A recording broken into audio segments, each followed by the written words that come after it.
Ella es María. María es profesora. Acaba de ser contratada para dictar clases a los niños de Huancavelica.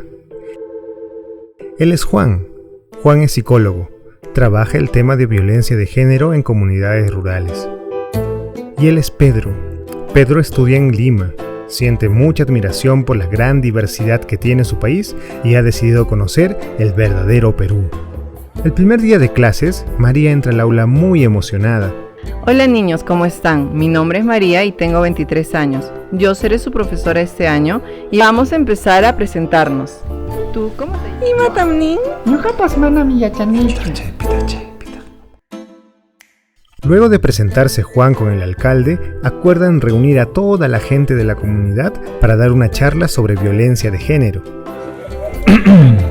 Mi nombre es Juan, yo soy psicólogo y vengo para darles una charla. El alcalde de la comunidad lo interrumpe y le pide que por favor se dirija al público en quechua para que así puedan entenderlo. Es que no sé hablar quechua. Pedro viaja emocionado con la idea de conocer el Perú y su gente. Con cámara en mano, siente curiosidad al ver a un hombre trabajando la tierra. Señor, buenas tardes. ¿Te puedo ayudar a cosechar tus papas? Ima taniwachkanki, pimkanki. María, Pedro y Juan son personas diferentes que los une un mismo inconveniente. Los tres no hablan quechua. De no aprender este idioma, los alumnos de María nunca sabrán que ella es una gran profesora.